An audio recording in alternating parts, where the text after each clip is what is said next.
जंग के मैदान में जहां हमारे सैनिक देश की सीमाओं पर खड़े हैं, वहीं दूसरी तरफ हमारे कई लोग ऐसे हैं, हमारे कई नागरिक ऐसे हैं लद्दाख के इलाकों में या लेह के इलाकों में जो लगातार इनके लिए एक बड़ी शील्ड के तौर पर काम कर रहे हैं। आप कह सकते हैं कि रक्षा कवच के तौर पर काम कर रहे हैं। छोटे छोटे काम, लेकिन अपने घरों से भी हमारे जवानों के लिए क्या कुछ वो कर सकते हैं, इसके लिए हम यहाँ पर आज लेह के इस स्पीति गाँव में आए हैं। और ख़ास बात ये अगर आप देखें तो ये लोग जो हैं अपने घरों से जो खाने का सामान है वो लेकर आए हैं और इंडियन आर्मी के जो सोल्जर्स हैं बॉर्डर पे उनके लिए पहुंचा रहे हैं। यानी हर रोज़ ये महिलाएं जो हैं इन गाँव से लगातार ये छोटे छोटे सामान, जिसमें आप देखें बिस्किट हैं, चिप्स हैं पैक्ड, ये इनके घर के हाथ के बने हुए खुद के बिस्किट्स हैं जो इन्होंने बनाए हैं। जो उनके घरों में फूड्स हैं यानी सेब या दूसरा जो कच्चा सामान होता है या फिर रॉ मटेरियल होता है। इसके अलावा सत्तू जो होता है, क्योंकि इस ठंड के मौसम में सत्तू का बहुत इस्तेमाल किया जाता है।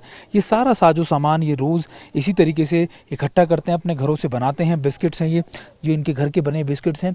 इसके अलावा जो छोटी छोटी चीज़ें हैं, इसके अलावा और जो दूसरा साजो सामान है वो सारा सामान ये लोग इन इलाकों में पहुंचा रहे हैं। और ख़ास बात यह कि इनका मकसद है कि हमारे जवानों तक राशन की किसी चीज़ की कमी ना पड़े। आप लोग कब से कर रहे हैं? आपका नाम क्या है? मेरा नाम सांगडोलो है जी। और ये आप कब से कर रहे हैं?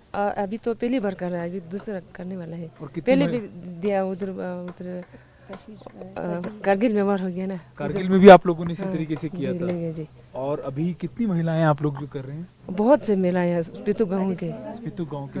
और आप भी अपने घर से लाके? जी सर, मैं भी अपने घर से ये रोटी बना के और ये ड्राई चीज से और ये सत्तू और जो बिस्किट होता है और एप्पल सब हम इकट्ठा करके बेचते हैं सर जी। और कब कैसे मतलब कैसे तय होता है कि कौन क्या बना के लाएगा? नहीं, वो तो सब जो मर्जी बना के बातें हैं, जो इसे अपने बना के लाते हैं जी। सब रोटी लाते हैं और ये सेब लाते हैं और ड्राई चीज लाते हैं और सत्तू लाते हैं, सब लाते हैं सर जी। और अभी जब देश लगातार सैनिक जा रहे हैं बॉर्डर के ऊपर, तो आपको क्या मन में लगता है, क्या कहना चाहते हैं देश वालों को? हम कहना चाहते हैं कि जो सैनिक इस हार्ड कंडीशन में वहाँ पे बॉर्डर पे जाके हमारी रक्षा कर रहे, तो हमारा भी कुछ ये फर्ज बनता है कि उनके लिए हम कुछ करें। तो हम अपने जवानों के लिए और अपने देश के लिए उनकी वो करके ये सब उनको बेचते हैं। आपने तो करगिल के अंदर भी किया होगा। हाँ, उस समय भी इसी तरीके का था? बिल्कुल ऐसे था। और वहाँ पर भी हमने करगिल का जब ये वॉर हुआ था तब भी हम लोगों ने सबने मिलकर वहाँ पे हम बारी बारी से वो ये सब सामान हमें पहुँचाने के लिए जाना पड़ता था, तब भी हम जाते थे और जितना हमसे हो सके हम करते थे। और अभी जब राशन भिजवाने की बात होती है इन पहाड़ी इलाकों के ऊपर, तब भी आप लोग लेकर जाते हैं उनको? हाँ जी, तब भी लेकर जाते हैं। और अच्छा, आप में से कई लोगों के तो घर परिवार में जो यहाँ से कई लोग होंगे जो सैनिक भी होंगे, इंडियन आर्मी में भी मौजूद होंगे, तो उनको आप लोगों के लिए तो मतलब जब पूरा देश उनकी चिंताएं कर रहे हैं सैनिकों की, तो आप लोगों को घबराहट या वो टेंशन नहीं होती? वैसे तो हमारे घर में तो कोई नहीं है, फिर भी हमारे पड़ोस है, हमारे जो भी रिश्तेदार है, रिलेटिव्स है, बहुत सारे हैं। रिलेटिव्स ना भी हो, हमारे सारे जो देश के जवान हैं हम उन सब जो है हमारे अपने परिवार जैसे हैं, क्योंकि उनके भी अपने फैमिलीज है। तो हमें भी उतना ही दुख दर्द है जितना उनके फैमिली को।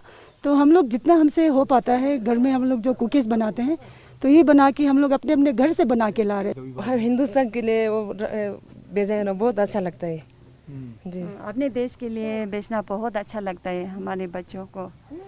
आर्मी का जवान बनने में बहुत अच्छा लगता है हमारे बच्चों। निश्चित तौर पर ये वो जज्बा है, ये वो जुनून है। देखें कि हर किसी की अपनी दिक्कतें इस समय, हर देश भर के अंदर, कभी हम कोरोना से जूझ रहे हैं, कभी किसी दूसरी चीज़ों से, लेकिन आप मान के चलिए ये रिपोर्ट, ये जगह जहां से हम आपको बता रहे हैं, वो आखिरी गांव में से एक है, लगातार बॉर्डर के या फिर फॉरवर्ड मोस्ट लोकेशंस पे से हैं, जहां पर ये सीधे अगर कल को कुछ भी होता है तो सीधे उसकी जद में आएंगे। लेकिन इस चीज़ से डरे बिना ये लोग अपने घरों से राशन का सामान, अपने हाथों से रोज़ जो अपने परिवार के लिए खाना बनता है उसी तरीके का खाना बनाकर हमारे फौजियों को, सैनिकों को जो हमारे फॉरवर्ड पोस्ट लोकेशंस पे हैं उनके लिए भेजते हैं। और ये देशवासियों से सबसे कह रहे हैं कि आप डरिए मत, जिस तरीके से ये बने खड़े हुए हैं, लगातार चट्टान की तरह खड़े हैं, उसी तरीके से आप भी हमारे सैनिकों की तरह सैनिकों के साथ इसी तरीके से खड़े रहिए। कैमरा पर्सन वीरेंद्र मौर्य के साथ सुमित चौधरी, TV9 भारत, लद्दाख।